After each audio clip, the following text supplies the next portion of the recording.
Bonjour, aujourd'hui nous allons voir deux exercices sur le théorème d'Ampère. Alors le premier, ça va vous rappeler ce qu'on avait en cours. En cours on avait vu un fil indéfini parcouru par un courant I. Mais le fil n'avait pas de rayon, hein, c'était une approximation. Maintenant on va considérer un fil avec un rayon et parcouru par une densité volumique J. Tiens, attends, je vais prendre l'autre pointeur, je pense que vous verrez mieux. Crayon, voilà. Et donc, on nous pose quelques questions, à savoir déterminer les plans de symétrie et d'antisymétrie, en déduire les composantes et combien vaut le champ en un point de l'axe. Ça, c'est la première question. Deuxième question, c'est parler des invariances. Troisième question, c'est déterminer le champ magnétique en appliquant le théorème d'Ampère. Ok. Voilà, donc nous avons une densité qui est uniforme. En fait, on ne nous l'a pas dit dans l'énoncé qu'elle était uniforme, mais ça c'était juste un oubli. La densité, elle est uniforme. Sinon, il faudrait changer des choses. Je vous dirai tout à l'heure ce qu'il faudra changer. Mais bon, première question, c'est est-ce qu'il y a des plans de symétrie ou d'antisymétrie? Voilà, ici c'est le cylindre, il est infini, hein, indéfini, il a une longueur infinie. Il est évident que si on prend un point M n'importe où, ben, je le mets ici par exemple, il faut voir déjà que il y a des personnes qui disent oui, mais si vous le prenez là, c'est déjà un cas particulier parce qu'il est sur le plan de la figure. Alors que si on le prend par exemple un petit peu avant, en dehors du plan, c'est un autre cas. Non, c'est toujours la même chose parce que vous prenez le point M où vous voulez. Bon, il y aura un plan qui va contenir le point M et l'axe. D'accord? Et c'est ce plan-là qui sera le plan de la figure. Vous voyez? Donc, ce plan est un plan, à l'évidence, un plan de symétrie. Par exemple, ici, sur cette figure, la moitié du cylindre, si vous voulez, qui est de ce côté-là, apport symétrique, l'autre moitié, enfin bon, vous voyez que c'est un plan de symétrie. D'ailleurs, en vérité, n'importe quel axe, n'importe quel plan passant par l'axe Z est un plan de symétrie. Mais il ne nous intéresse pas. Je veux dire, il me faut un plan qui passe par le point M. Or, il y a un seul plan qui passe par M et qui contient l'axe. C'est un plan de symétrie. Et on sait que si un point M appartient à un plan de symétrie, le champ B en ce point-là, il est perpendiculaire à ce plan. Voilà, c'est ce qu'on écrit dans cette... c'est ce qu'on écrit ici. Et être perpendiculaire au plan, ça veut dire être porté par la direction EφI, si on travaille en coordonnées cylindriques, comme on nous le demande d'ailleurs dans l'énoncé. Ainsi, le point M est ici, le vecteur euro est là, ça c'est euro, EZ il est là, et EφI est donc perpendiculaire. Très bien, euro, hein, c'est ça, euro, EZ il est ici. Et donc EφI est perpendiculaire, et pour que ce soit un trièdre direct, il faut qu'il pénètre dans la figure. Voilà, c'est ça, c'est un plan de symétrie, et vous voyez que c'est très puissant, puisque ça nous a donné dès maintenant la direction du champ B. Alors, en fait, ça nous donne la direction, mais pas le sens. Hein. Pas le sens. Le sens sera avec le calcul. C'est le calcul qui va nous donner le sens de B. C'est-à-dire, est-ce que finalement le champ B sera orienté selon plus EφI ou moins EφI? Ça, on le verra tout à l'heure. Ça revient à dire que dans cette expression, lorsque j'écris B égale BE phi, ce B-là, en fait, c'est la valeur algébrique. Il faudrait le mettre avec une barre dessus. Bon, j'ai pas mis la barre, mais cela veut dire qu'il peut être aussi bien positif que négatif. On n'en sait rien pour l'instant. Bon, alors, si, de toute façon, s'il est porté par E phi, c'est que les composantes sur ρ et sur z sont nulles. Voilà. Et c'est ce qu'on écrit ici. Les deux composantes B-ρ et BZ sont nulles. Voilà. Et par ailleurs, on me demande de voir combien vaut le champ en un point de l'axe. Si je prends un point ici, hein, le cylindre il continue, hein, il va jusqu'à l'infini. Si je prends un point sur l'axe, c'est-à-dire là où ρ est égal à 0, bon, ce qu'il faut voir, c'est qu'il va cette fois-ci exister une infinité de plans qui passent par M et qui contiennent l'axe Z. Oui, rappelez-vous tout à l'heure, je vous avais dit, il existe un seul plan qui passe par M et par l'axe Z. Oui, ça c'était valable pour un point M justement qui n'appartient pas à l'axe. Mais s'il appartient à l'axe, eh bien, il y en a une infinité. Il y a une infinité de plans de symétrie. Mais alors, le champ B en ce point-là, au point M, il doit être perpendiculaire à chacun de ces plans. Donc il doit avoir une infinité de directions. Bon, vous en connaissez plusieurs, vous, des vecteurs qui ont une infinité de directions? C'est pas possible.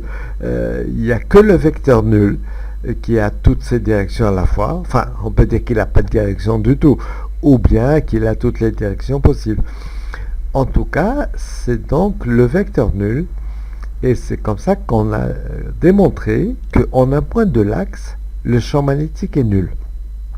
Et vous avez vu, on a fait ça sans aucun calcul, juste par des considérations de symétrie. Très bien. Alors, oui, ici, une petite remarque, c'est si on revient à ce cas-là, le point M, il est ici, et le champ, et le cylindre, il continue jusqu'à l'infini, très bien. Bon, est-ce qu'il existe, à part ce plan de symétrie, est-ce qu'il existe un autre plan qui soit, allez, je vous le dis, qui soit d'antisymétrie, celui-là? Oui, très bien, vous le voyez, c'est le plan perpendiculaire à la figure et qui passe par M. D'accord? Enfin, je fais avec ma main comme ça, mais vous ne me voyez pas. Bon, voilà, je crois que les paroles sont suffisamment claires. Un plan perpendiculaire au plan de la figure et passant par M. C'est effectivement un plan d'antisymétrie. Le cylindre, je vous rappelle encore une fois, il est infini. Et le sens de la flèche qui donne le courant change lorsqu'on fait le symétrique. C'est donc un plan d'antisymétrie. Bon, qu'est-ce qu'on peut dire pour le champ en ce point M? Eh bien, si le point M appartient à un plan d'antisymétrie, ça veut dire que le champ est contenu dans ce plan. Eh ben oui, voilà, donc ça confirme qu'il est porté par E phi. E phi, c'est effectivement un plan, E phi est un vecteur qui est contenu dans le plan d'antisymétrie. C'est-à-dire ici, c'est le plan défini par E rho et E phi. D'accord? E phi appartient à ce plan-là, bien sûr. Voilà. Bon, mais c'était beaucoup plus efficace de parler du plan de symétrie. Hein. On a parlé du plan d'antisymétrie, c'était juste une remarque pour confirmer la première question, disons, c'est cohérent avec la première question. Voilà, on a dessiné ici le plan d'antisymétrie, voilà, qu'on appelait PAS, P indice AS.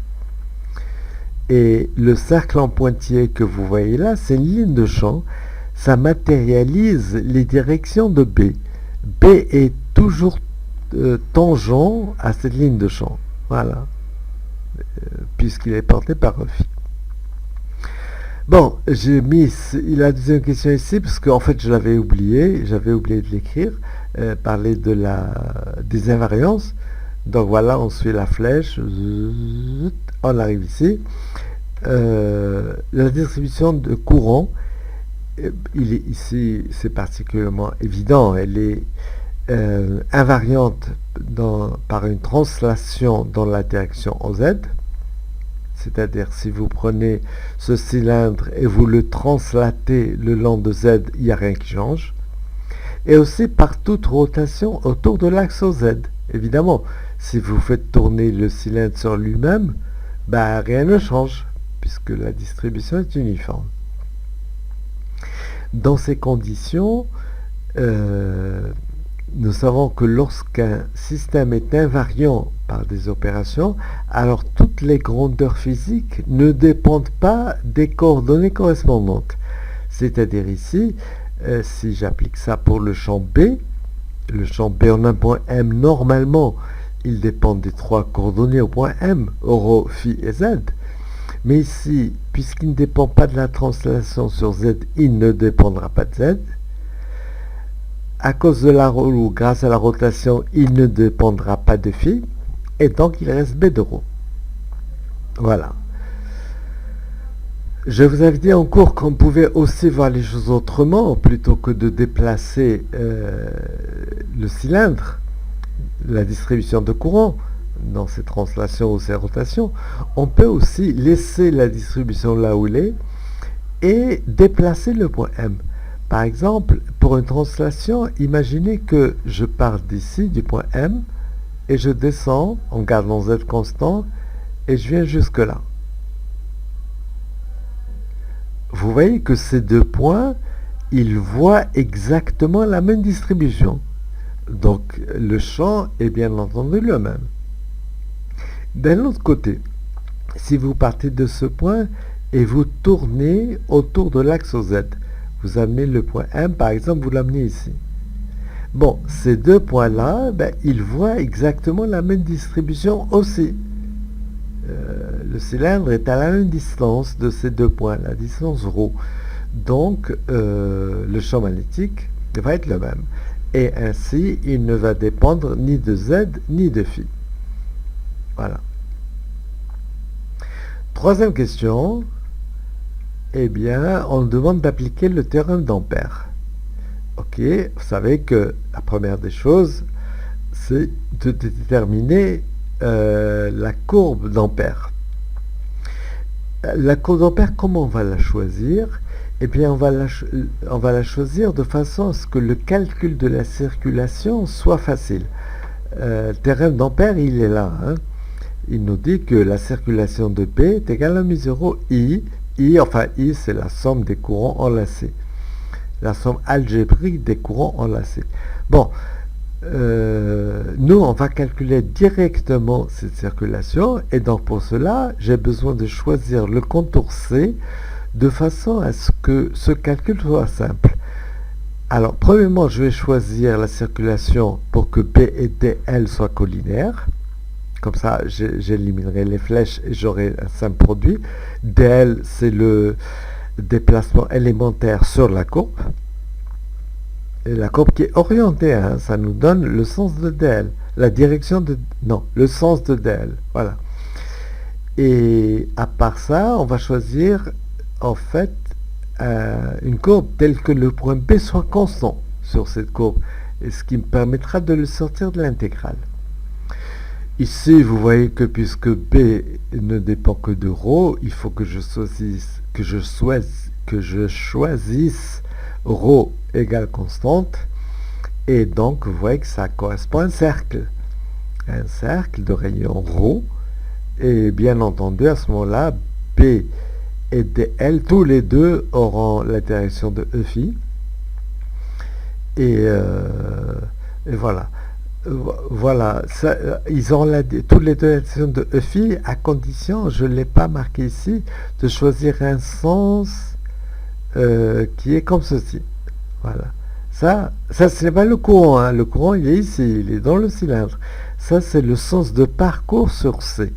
On va dire, c'est le sens positif de parcours. Voilà, je parcours dans ce sens. Donc, DL aura ce sens-là, qui est celui de E phi. Dans ces conditions, la circulation de P, bon, j'ai le produit scalaire BDL, ça va me donner simplement le produit BDL, puisque tous les deux sont portés par phi. Voilà, c'est écrit ici. Sont portés par E phi. Bien. Et l'intégrale de BDL, je peux la déterminer facilement en fonction de B, puisque B est constant, puisque ρ ne change pas. Donc j'ai B fois l'intégrale de dl, et l'intégrale de dl, eh bien c'est le périmètre du cercle, c'est-à-dire de pi ρ, puisque c'est un cercle de rayon ρ. B de pi ρ. Très bien, voilà, je viens de calculer cette partie-là, le membre à gauche. C'est B fois de pi ρ. Maintenant, je dis c'est mu 0 fois I. I, c'est, je rappelle, c'est la somme du courant qui passe à travers une surface limitée par C. D'accord? Alors, la relation qui est là, c'est que si j'appelle cette surface S, I, c'est donné par le flux de J à travers cette surface. D'accord? Ici, J et ds, tous les deux sont portés par EZ. Oui, j'ai pris pour surface la surface pleine limitée par le cercle. D'accord? C'est donc un disque d'axe OZ, et donc les ds sont tous pour direction EZ. Voilà, et donc l'intégrale J ds, J étant constant, je le sors, ça fait J fois l'intégrale de ds. Bon, maintenant, l'intégrale de ds, vous allez me dire, bon, ben, c'est S, ce qui est vrai. Mais quel S? Ce n'est pas nécessairement toute la surface limitée par la courbe de Gauss. Effectivement, vous allez voir ça sur un dessin. Il y a deux cas distingués. Attention, il y a deux cas. Je les ai dessinés à gauche et à droite. Bon, d'abord à gauche, on prend le cas où ρ est inférieur à grand R. C'est-à-dire là, vous voyez le cylindre avec une distribution volumique J, et le point M, il est à l'intérieur. Donc la courbe C, elle est ici. Voilà. Et la surface en question est là. Donc c'est ce qui est assuré. Et vous voyez que toute la surface assurée est concernée par les vecteurs J. Je veux dire, il y a des vecteurs J qui passent partout dans cette surface, et la surface S qui apparaît dans l'intégrale tout à l'heure, bon ben c'est celle-là. C'est donc pi ρ au carré. Pas de problème.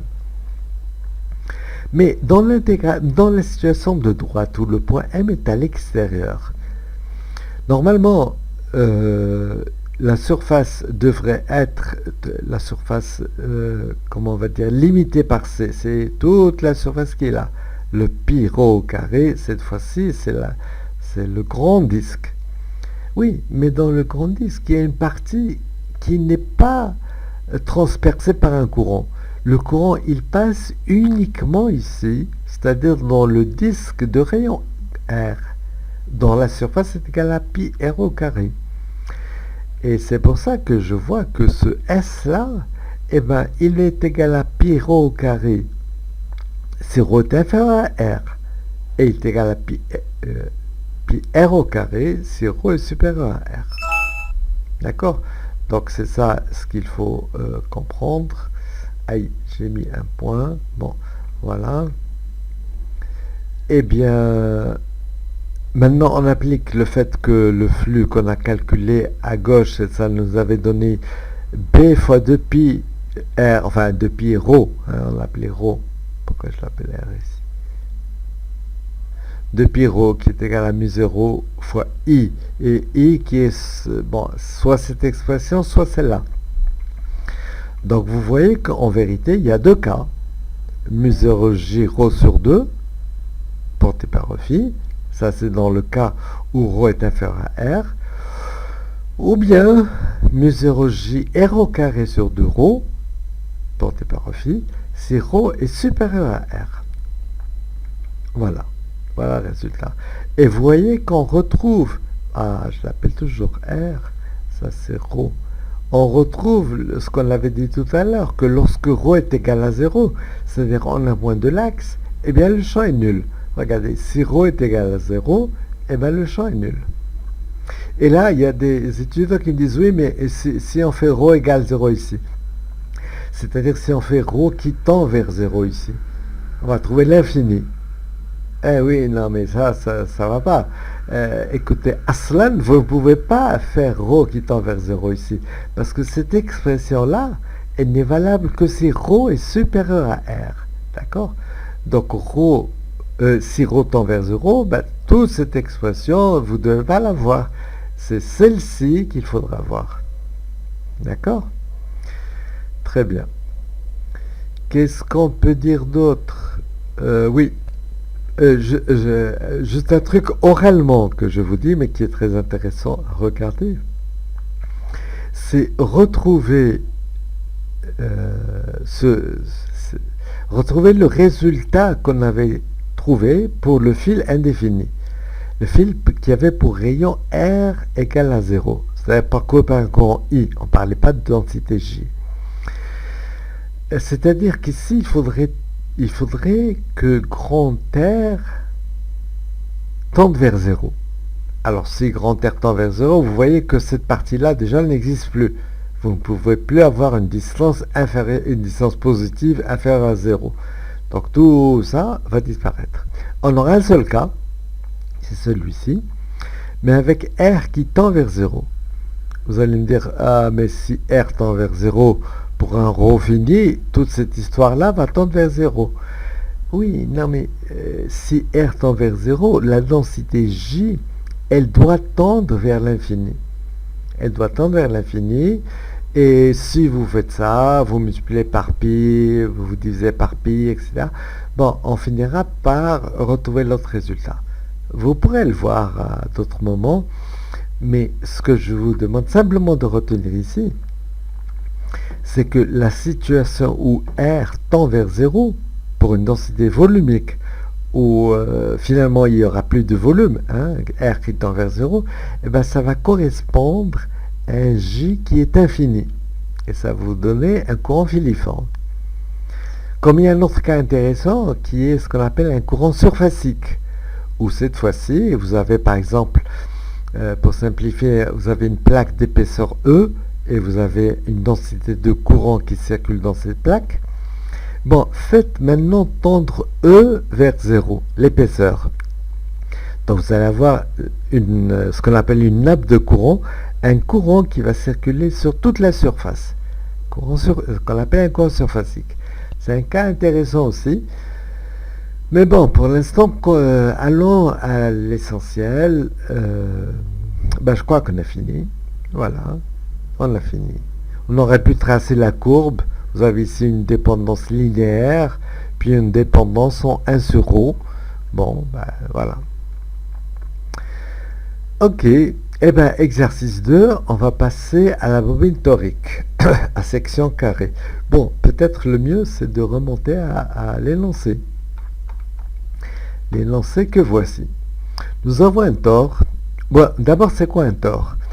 Un tore, regardez, imaginez Shunja, un beignet, et vous enroulez un fil autour de ce beignet. Ou là, imaginez une chambre à air. Vous savez, avec les chambres à air, avec les pêcheurs qui montent dessus, qui rentrent dans la mer. Bon, une chambre à air, et vous enroulez un fil dessus.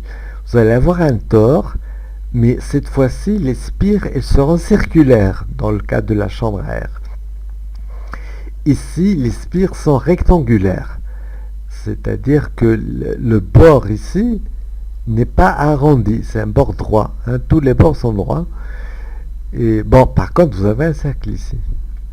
Ok, la spire est rectangulaire, ce qu'on voit parfaitement ici, si on fait une coupe, hein, on coupe le tore, vous voyez ici la spire carrée avec un enroulement, par exemple un fil qui fait ça, il descend, voilà, quand il va remonter, en vérité, voilà, c'est pas très bien dessiné, mais en vérité, ça va venir là, puis hop, en fait ça va tourner. Voilà, j'espère que vous voyez bien comment ça se passe. Avec le courant qui circule, bon ben écoutez, on a le choix. Ici, on nous dit qu'il circule de l'intérieur du tore, enfin disons, du côté de l'axe vers l'extérieur, d'accord? Et puis il descend, il revient vers l'axe, puis il remonte, et ça recommence, etc. Bon ben, on nous dit qu'il y a n spires qui sont régulièrement distribués. Ok. Alors les questions, c'est un peu comme tout à l'heure, c'est-à-dire dégager les plans de symétrie et d'antisymétrie, question 1. Question 2, déterminer, parler des invariances. Question 3, déterminer le champ, donc en appliquant le théorème d'Ampère. C'est exactement les mêmes questions que tout à l'heure. On descend à la solution que voici. Voici la bobine torique. J'ai dessiné ici une seule spire, un cadre. Ok? Et ça continue. Donc on va essayer de voir d'abord les plans de symétrie. Je crois qu'il est clair que si vous prenez n'importe quel plan qui contient l'axe delta, c'est un plan de symétrie. Alors, regardez, c'est un plan de symétrie et ce n'est pas un plan d'antisymétrie, comme certains le pensent. Regardez, si vous prenez un courant donc, qui va par là, dans cet élément de la spire, cet élément-là, par rapport à un plan qui va passer par le milieu, eh bien, il aura, par le milieu du tore, il aura pour symétrique de l'autre côté, voilà. Ah pardon, il va ici. Voilà. Vous voyez, tout ça c'est une droite. Enfin, c'est sur une droite. Le symétrique de ce segment, c'est ce segment-là. Et la flèche, eh ben, elle sera dans l'autre sens. Oui, mais le courant, il circule effectivement comme ça. Et vous pouvez le répéter pour tous les éléments. Hein, tout ça, c'était par rapport à un plan, si vous voulez, qui est là. D'accord? Enfin, dans la trace, c'est ici. Hein. C'est donc un plan symétrique. Or, si vous prenez maintenant n'importe quel point M, je fais le même raisonnement que tout à l'heure, il va exister un plan qui va passer par M et delta. Et donc, ce plan-là sera un plan de symétrie S. Le champ B sera perpendiculaire à ce plan. Il va donc être porté par phi. Comme tout à l'heure. Il est porté par phi. Alors, on fait une confirmation, oui, comme tout à l'heure, en regardant le plan Q qui est perpendiculaire à delta. Et qui passe par le milieu du tore. Ah oui, si je prends un point M ici, par exemple, là. Si je prends un point M là, et si je regarde le plan perpendiculaire à delta, qui passe par M, vous voyez, c'est ce plan-là.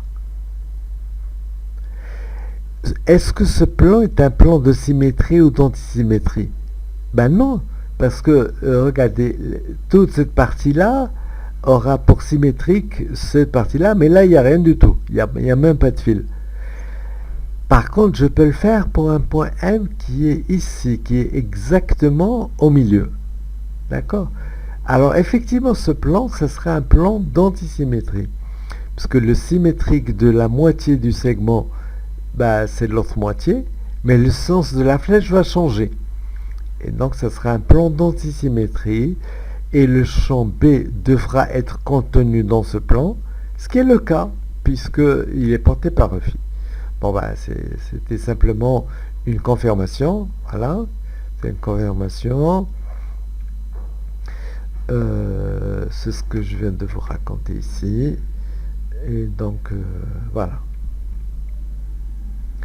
Sur ce dessin, on a représenté... ah oui, ça c'était juste pour vous rappeler les vecteurs de la base. Je veux dire, en un point M, le vecteur euro est porté par cette direction, le vecteur phi est perpendiculaire. Voilà. Si vous changez de point M, bah, vous changez euro et phi. Voilà.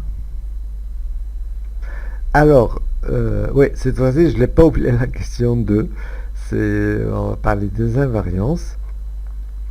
Bon, il est clair, si je reviens à mon dessin ici, il est clair que la distribution est invariante par une rotation de n'importe quel angle phi autour de delta.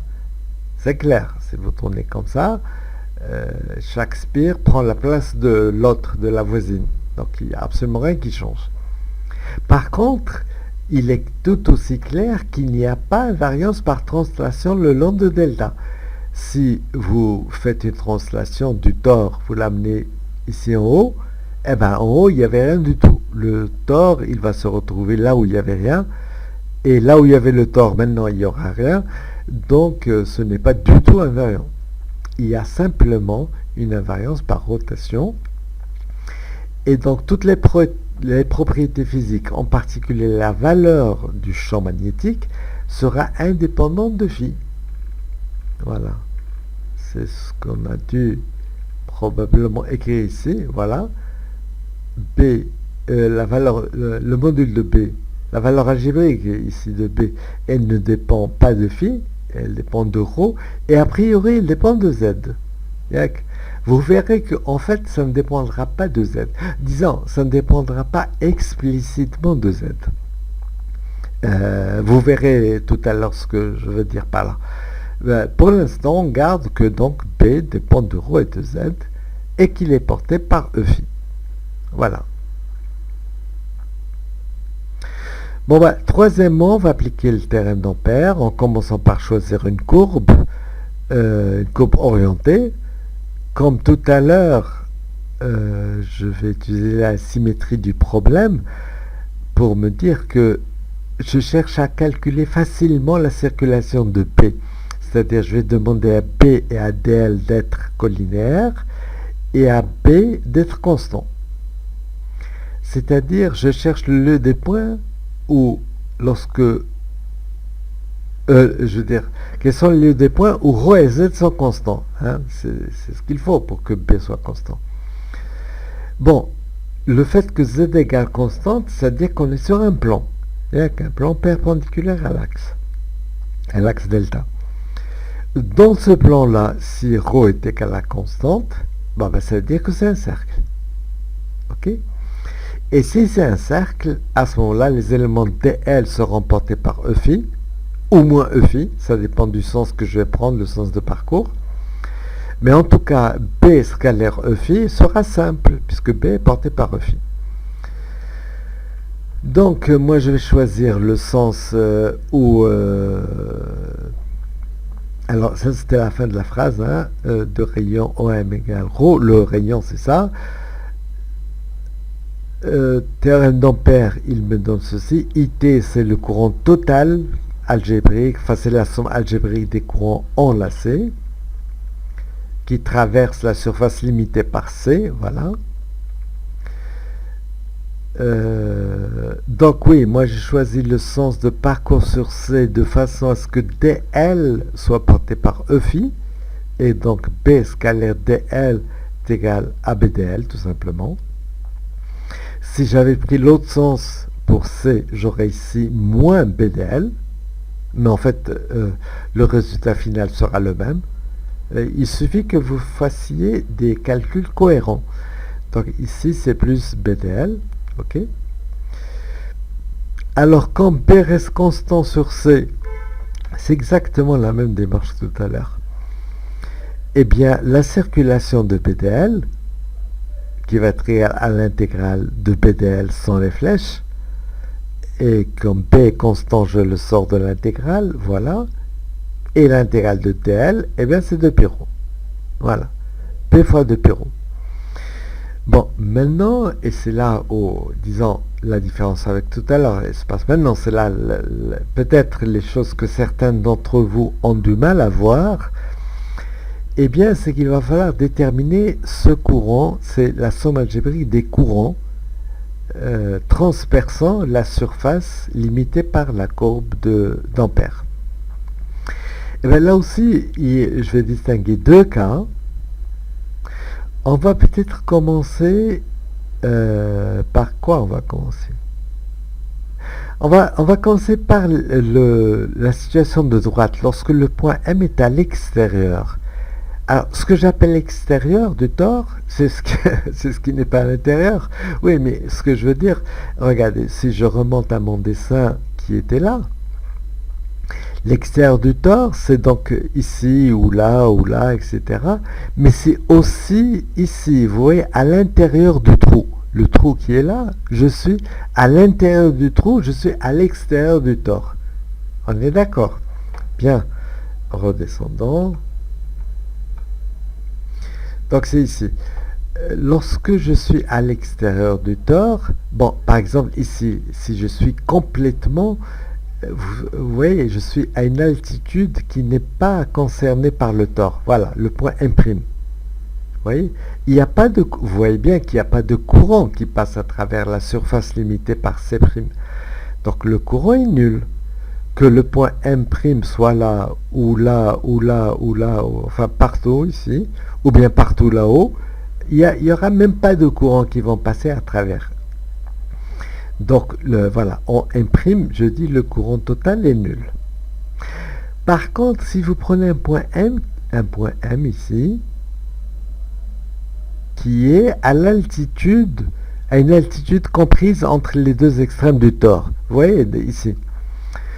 La surface limitée par la courbe C, qui est donc le grand cercle, eh bien, cette surface-là, vous voyez qu'elle est transpercée, qu'elle est percée par certains courants. Intéressons-nous d'abord à l'aspire qui est devant là, la première. Regardons ce bout-là de l'aspire. On a dit que le courant circule dans ce sens, c'est de l'axe vers l'extérieur. Eh bien, est-ce que ce courant passe à travers la surface limitée par l'aspire, par la courbe, la surface limitée par la courbe? Non, il lui est parallèle. Donc, il ne passe pas à travers. Je ne le compte pas. Celui-là, non plus. Il est parallèle, il ne traverse pas la surface. Très bien. Celui-là, celui-là, oui, il va traverser la surface. Celui-là aussi, il va traverser la surface. Mais attention, celui-là, il traverse la surface de bas vers le haut. Le courant, il est dans ce sens. Alors que ici, c'est dans l'autre sens. C'est comme ça. Or, je dois les compter algébriquement. C'est-à-dire, il y en a un qui va être compté positivement, l'autre qui va être compté négativement. Donc, je vais avoir plus I, 0, moins I, 0. Et je passe à l'autre spire. Je vais avoir plus I, 0, moins I, 0, etc. Donc, ce sera toujours plus I, moins I, plus I, moins I, plus I. Et quand je fais la somme de tout ça, je trouve 0. Donc, quel que soit le point M qui est situé à l'extérieur du tore, le champ magnétique est nul. Voilà. Bon, je vous disais, s'il y en a un qui est compté positivement, l'autre qui est compté négativement, lequel est porté positivement, lequel est porté négativement, on va en parler dans le cas de gauche. Mais vous voyez que ça n'a aucune importance pour l'instant, je veux dire, puisque de toute façon, il s'annule. Donc, c'est même pas la peine d'en parler. On va en parler ici à gauche. Donc, cette fois-ci, le point M est à l'intérieur du tore. Alors, je dis vraiment l'intérieur, hein, il est comme ici, par exemple, à l'intérieur. Donc là, vous voyez le cercle C. Alors que j'oriente, pour justement décider quels sont les courants positifs, quels sont les courants négatifs, ici, vous voyez que si j'oriente la courbe dans ce sens, vous utilisez votre main droite, et vous verrez que la normale à la surface qui est ici est dirigée vers le haut. Donc, il faudra que je compte positivement les courants qui vont vers le haut. Très bien. Et je regarde maintenant quels sont les courants qui vont percer. Pardon. Quels sont les courants qui vont percer cette surface. Alors, comme tout à l'heure, celui-là et celui-là avec un courant qui va par là. Hein, ça tombe comme ça.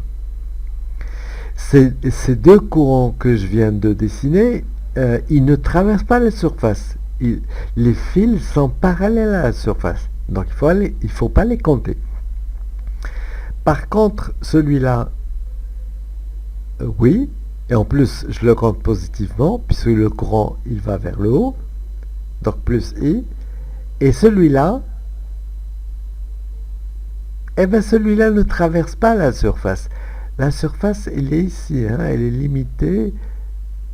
limitée par la courbe C.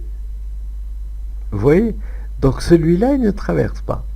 Donc je vais compter pour cette spire, pour la somme des courants, je vais compter I, 0, 0, 0.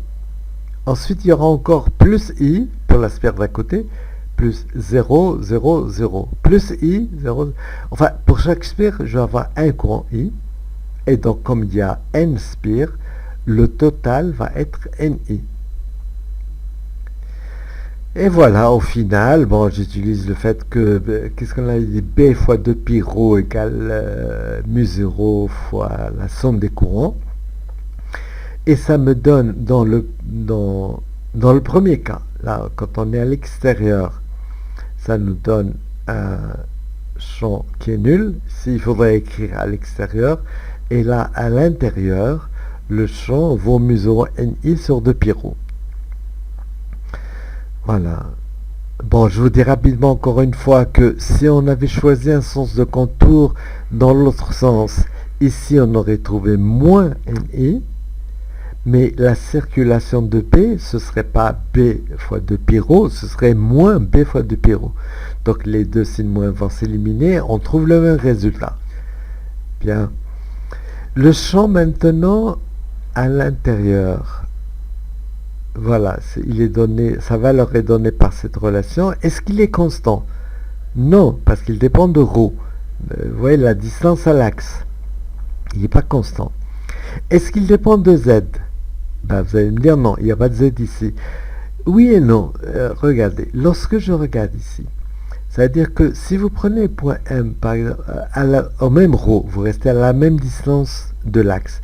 Que vous prenez le point ici ou là, tu vois, je veux dire, comme ça, sur la direction Z, le champ est le même, il ne varie pas. Oui, mais si vous restez avec le même ρ, mais vous continuez à augmenter Z, et vous sortez du cadre, à ce moment-là, le champ B sera nul. D'accord? Donc, on va dire que B dépend en fait de Z. Dépend de Z pour savoir si on est dedans ou dehors. Mais tant qu'on est dedans, eh bien, il ne dépend pas de Z. Voilà. Voilà. Et bien, ça termine cet exercice. Il y aura d'autres choses vraiment intéressantes à voir. Théorème d'Ampère. Où est-ce qu'on est? Est-ce qu'on l'a dit? Je ne sais plus ce qu'on a déjà fait. Ah oui, là, je suis en train de penser. Vous voyez que si vous prenez ce tore et vous le coupez, vous l'ouvrez, vous allez avoir, enfin s'il était à section circulaire, vous allez avoir un solénoïde fini. Si vous prenez un fini, etc. Et dans ma tête, j'étais en train de me dire, mais on a déjà vu le solénoïde infini. Oui, mais c'était avec la loi de Biot-Savart. Oui. Ce qui fait penser à vous dire que le champ créé par un solénoïde infini, qu'on a déjà calculé donc avec la loi de Biot-Savart, on peut le calculer directement à partir du théorème d'Ampère. C'est très intéressant à faire aussi. Et on verrait qu'il est constant, etc. C'est très très bien. Ce qui amène en fait à dire une chose, c'est que je crois savoir que en classe prépa, ils font ce genre de choses, mais ils ne font pas la loi de Biot-Savart. La loi de Biot-Savart n'est plus dans le programme, je crois. Voilà.